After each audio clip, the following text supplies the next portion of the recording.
Hello guys, we are back with our next lecture. In this lecture, let us go through the next topic. In this lecture, we will be discussing about finite groups and modular addition and modular multiplication for these groups, guys. Because in most of the examinations and most of the times, the examiner doesn't want the standard cases, guys.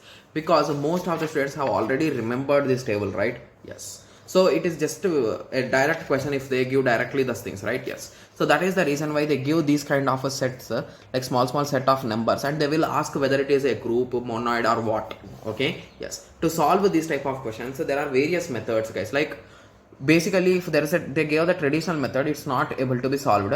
But when there are two options, so they could give modular multiplication and modular addition based on the question. Okay. Yes. So anyway, let us start discussion. As we go through them, you will be understanding the idea, like why they are discovered or why they are created. Okay, yes. So finite group. A group with a finite number of elements is called as a finite group. Okay. So order of a group. So order is nothing but, so what is order, guys? Order is nothing but the count of the number of items, right? So order of a group is denoted as a big O of G equal to number of elements in G. So how many elements are there in that group? So that is nothing but order of the group. If there is only one element in the group, it must be an identity element. Okay. So if you recall, what are the identity elements, guys? So identity element is a 1 or 0, right? Yes. So if you are working with addition, it should be 0, and if you are working with multiplication, the identity should be 1, right? Yes. Okay. So let us take the first example. So it is 0, a single set with a 0 with respect to addition. Okay. So if I add 0 with a 0, I will get 0. Okay. Similarly, we are having identity and it follows every law, right? Yes. So hence you can say that that is a finite group. Okay. Similarly, when it comes to multiplication, so multiplication, what I told, guys, if you are working with multiplication and you are in search of an identity element, you are having only one option, that is nothing but 1, but here they give 0. So 0 into 0 is 0, but if I try to multiply 0 into something to get a 1, which is an impossible statement, right? Yes. So with that conclusion, you can say that this is not a finite group. Similarly, moving on to the third example. So from here, I'll be writing on the rough paper, guys, so that you can understand like what is the exact issue. So basically, they gave in the question 0, 1 with respect to addition. So basically, with respect to addition, they are asking with respect to 0, 1. So let us do all combinations. So 0 plus 0 is 0, 0 plus 1 is a 1, 1 plus 0 is a 1, 1 plus 1 is a 2. So if you recall, what does the closure property say, guys? The first property, closure property, to say that it is an abelian group. What does it say, guys? It says that if you add any two elements in the list, you should, in the set, you should get the elements from that set only. So if you observe, I added 1 plus 1, I got 2, which is not even in the list. So just with this understanding, I can say that this is not a finite group. Got it? Yes. Similarly, only 1 with addition. Okay, so if I try 1 with addition, so there is only one option. So 1 plus 1 is a 2. So this is also outside the group. And along with this, one most important thing that you should remember is if you are working with the addition, 0 is a mandatorily in the list, guys. Because if 0 is not there, there is no identity, right? Yes.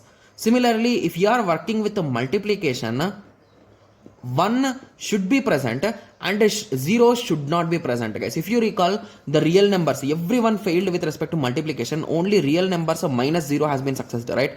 Because if I unfortunately take 0 into something, I need to multiply 0 with something to get a 1, which is an impossible statement. So with that conclusion, you can say that these are the two major statements, right? Yes.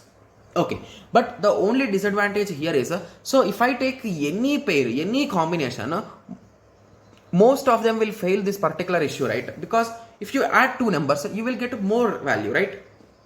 Yes. So at the end, in each and every set, any set you take, this issue will be there, right? Yes. So that is the reason why, to avoid this issue, they created modular addition and modular multiplication, guys. You will understand this things in a moment, so don't worry. Okay. Yes, modular addition for this addition part, modular multiplication for this multiplication part. So using this method, you are going to reduce this value inside its range only. This value inside its range only. So that is the logic. Okay. Yes. So let us start. Okay. So here it is difficult to design a finite group as with numbers greater than 2 closure fails to property will fail with the simple addition and multiplication. Here we use a modular addition and modular multiplication, a type of hashing, guys. So this is the word which I gave. Okay, yes. So basically once I explain you, you will be saying that okay, so it's exactly like that only, right? Yes. So let us start. So let me take you directly to an example, guys, rather than understanding the formulas and all those things. Okay, so let us assume the set is a 0 1 2 and 3 with respect to addition base 4, guys. Okay, so let me start writing it 0 1 2 3 0 1 2 3. Okay, so first of all I'll be writing the original values, guys. 0 1 2 and 3, 1 2 and 3, 2 3. Here I am getting the result of 4, right? So first thing is, once you find a 4, you are going to check one thing, guys. Is a 4 in our list? No. So what is our modulo value? 4. So 4 minus 4, the result is 0. Got it? Yes. Similarly, moving on, 2 plus 1 is a 3, 2 plus 2 is a 4. So 4 modulo 4 is a 0. Similarly, 4 plus 3 is a 5, 5 modulo 4 is a 1. So basically modulo is nothing but a reminder, guys. Anyway, I'll be giving you an example, so don't worry. Okay, yes. Similarly, 3 plus 1 is a 4. So here it will get 3 plus 2 is a 5, means a 1. 3 plus 3 is a 6, so 2. Okay, so few students will be like, okay, so we got the idea, but is there any kind of formula for this behind this? So let me write down the formula. So basically you will write a plus modulo addition plus b is equals to a plus b if a plus b is less than the modulo value. If it is greater than modulo value or equal to modulo value, you are going to subtract it once, guys. That's what we did. So basically when we got 4, we did 4 minus 4. When we got 5, we did 5 minus 4. When we got 6, we did minus 4. That's it. So that is the logic for modulo addition. So now you got an idea, right? Yes. So in the same way, let us learn for multiplication also. And after that, we will learn the logic, guys. Because these things are really easy, guys. So the only thing is, if you solve these problems once or twice, in examination, it will be really easy for you to solve. Okay, multiplication with respect to 1, 2, 3, 1, 2, 3, nice. Okay, so 1 into 1 is a 1, 1 into 2 is a 2, 1 into 3 is a 3. Okay, so 2 into 2 is a 4. So is a 4 in our list, guys? So it is base 4, right? Yes. So 4 minus a 4 is 0. Okay, so I think I can stop here itself, because this 0 is not in our list, right? Yes. Hence this is not going to solve further. So anyway, few students will be like, okay, so let it be, but please solve it further so we can understand the thing. Okay, yes. So what we do here is 2 into 3. So what is a 2 into 3, guys? 2 into 3 is a 6. Okay, so if I divide it by 4, what is the remainder I will get, guys? 2. So that's what I'll write here. Similarly, 3 into 2, that is also 6. 6 by 4, the remainder is 2. Okay, similarly, the next part. Okay, similarly, the next part is 3 into 3, the result is a 9. 9 with 4. 9 mod 4 also you can say, remainder 4, that is 1. So 1. So this is the table, but 0 is not in our list. So it is all, even now also it is a failing closure property. Got it? Yes. So now you got an idea, right? Like how exactly we are solving it. Okay. And one more important thing. Okay. Yes.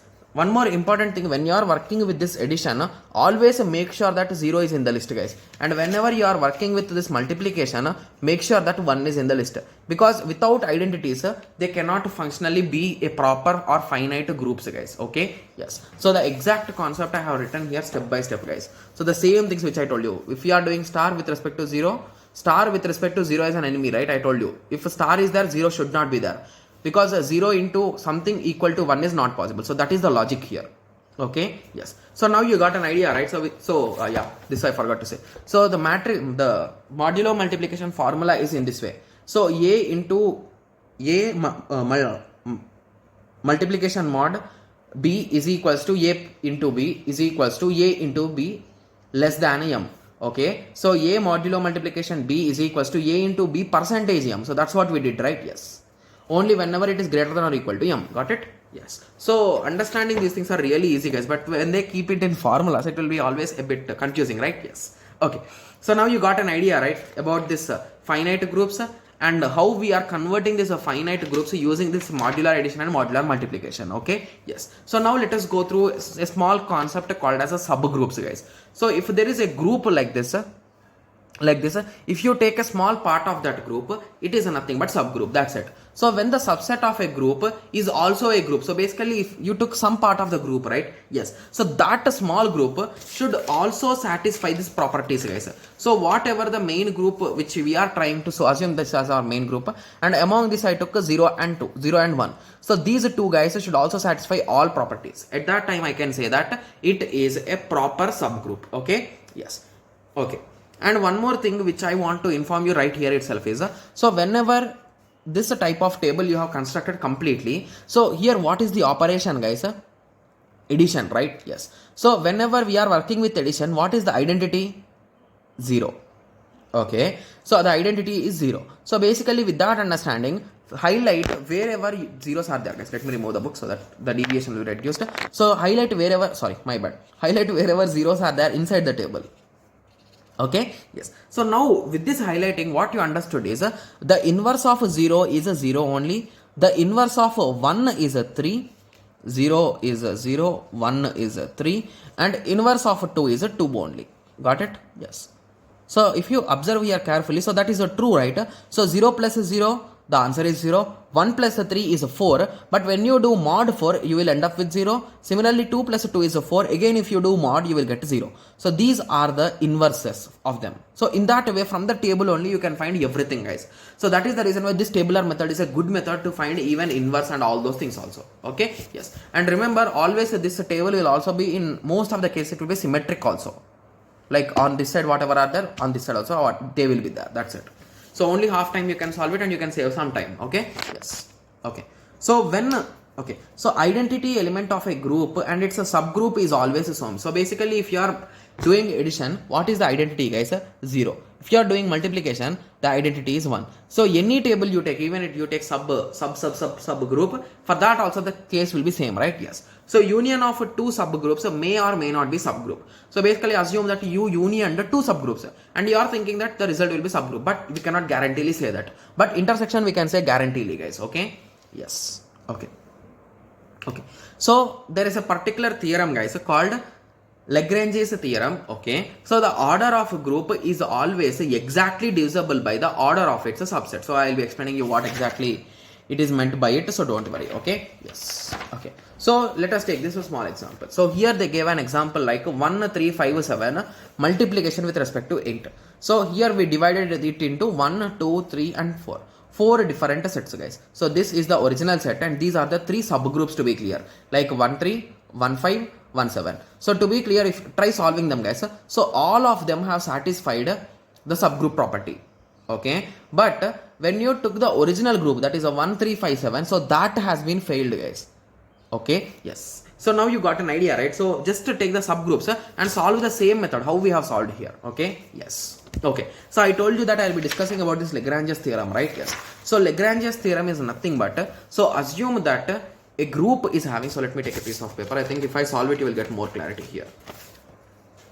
Okay, I think there are a few PYQs on this, guys. So please concentrate. So assume that there are 15 elements, okay, in a particular set. Okay, and we are going to find whether it is a finite group or not. So at that time, the simple trick is, okay, so the simple trick here will be, so they are saying 15 elements, right? So write 15 divisibles, guys. So in what table or in what multiplication 15 could be divisible. So I can do 1 into 15 to get a 15. I can do 3 into 15 to get a 15. So is there any other option, guys? Okay, sorry. 3 into 5, right? 3 into 5 is 15. So if I try to continue, I will be writing again this only in the reverse format, right? Like 5 into 3 and 15 into 3. So you can, 15 into 1. So only half path will be enough, guys. Until here it will be enough. So what are all the possible values here, guys? It is a 1, 3, 5 and 15. So these are the possible groups which could be a proper subgroups, guys. So in total, how many are possible, guys? So 4 are possible, and the maximum size is 15 and the minimum size is 1. And to be clear, this minimum size is nothing but the identity. So if you are working with multiplication, that minimum set will be 1, and if you are working with addition, the minimum set will be 0. Got it? Yes. So this concept is easy, right? So there are few PYQs, like around 2 to 3 times they asked just with this respect to this, guys.